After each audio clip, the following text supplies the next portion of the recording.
Yeah గడిలో కాదు ఇక గ్రామాల్లో పాలన ప్రజాపాలన పోస్టర్ను ఆవిష్కరిస్తున్న CM Revanth Reddy, deputy CM బట్టి విక్రమార్క, మంత్రులు పొంగులేటి శ్రీనివాసరెడ్డి, కోమటిరెడ్డి వెంకటరెడ్డి, తుమ్మల నాగేశ్వరరావు, కొండా సురేఖ. సో నిన్న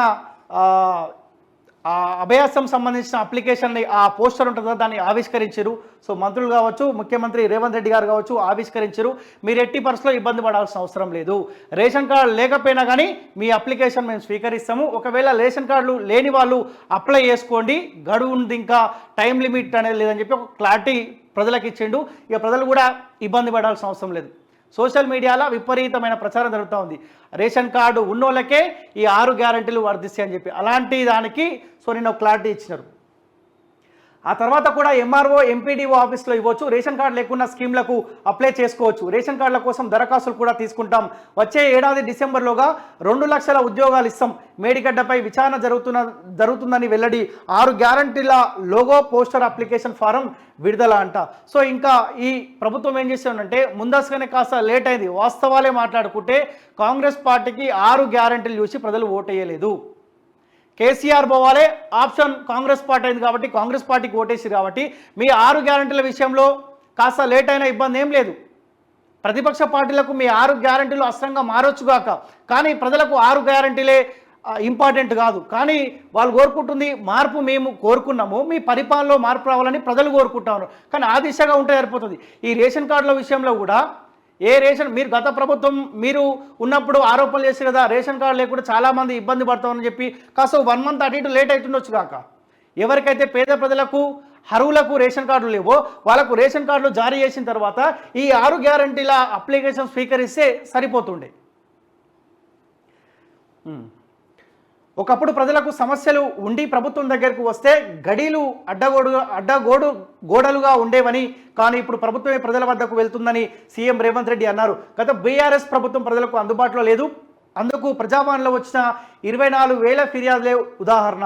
గతంలో గడీల మధ్యనే పాలన నడిచింది.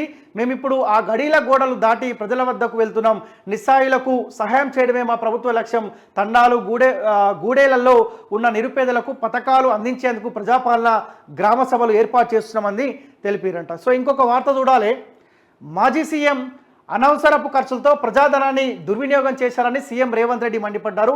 ఆయన 3వసారి గెలిస్తే తిరిగేందుకు కొత్తగా 22 క్రూజర్ కార్లు కొని దాచారని తెలిపారు. సో ఆల్రెడీ మన రాష్ట్ర మాజీ ముఖ్యమంత్రి కేసీఆర్కు అధికారంలో ఉన్నప్పుడు మంత్రులకు వీళ్ళకు ల్యాండ్ క్రూజర్ వెహికల్స్ ఉంటా ఉండి ఒక్కొక్క వెహికల్ ధర 2 నుంచి 3 కోట్ల దాకా ఉంది.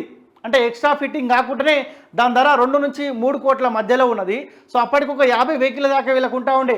సారు పోతా ఉంటే రాజు పోతున్న లెక్క. సో రాజు వెనుక ఈ భటులు, ఈ యువరాజు లెక్క ఒక 30-40 కాన్వాయిలు పోతా ఉండే. గతంలో మనం చాలాసార్లు మాట్లాడినాం. ఈవెన్ ట్రాఫిక్లో కూడా మనం మాట్లాడినాం. అయ్యా సారు పోతా ఉండు, రాజు పోతా ఉండు, రాజు వెనుక 30-40 కాన్వాయిలు పోతా ఉన్నాయి. ఈ సంపద మొత్తం మనదే ప్రజలారా. ఈ తరహాలో రిపీట్ కావద్దనుకుంటే వీళ్ళకి ఎట్టి పరిస్థితుల్లో ఓటేదని చెప్పి కూడా మనం కూడా ప్రజలకు పిలుపునిస్తాం. కానీ సారు మళ్ళీ అధికారం నాకే వస్తుందని చెప్పి ఏపీలో 22 ల్యాండ్ క్రూజర్లు కొనుక్కొని దాపెట్టుకుండంట. అధికారం రాగానే ఈ పాతవి తీసి పడేయాలి, ఆ 22 కొత్తవి తెచ్చుకొని మళ్ళీ ఒక రాజు తరహాలో నేను ఊరేగించాలని చెప్పి ఆ తరహాలో ఒక పగడ్బందీ ప్లాన్ చేసింట. కానీ ఏమైంది? ప్రజలు ఓటు అనే ఆయుధం వాళ్ళ దగ్గర ఉన్నది, ఓపిక పట్టిరు. ఏ ఆత్మగౌరవంతో అయితే మనం తెలంగాణ రాష్ట్రం సహకారం చేసుకున్నామో ఆ ఆత్మగౌరవం మనం కోల్పోతా ఉన్నాము. ఇంకోసారి అవకాశం ఇస్తే మన బతుకులు ఇంకా ఆగమయ్యే అవకాశం ఉంటుందని చెప్పి ఓటు అనే ఆయుధం ద్వారా ప్రజలు బుద్ధి చెప్పిరు.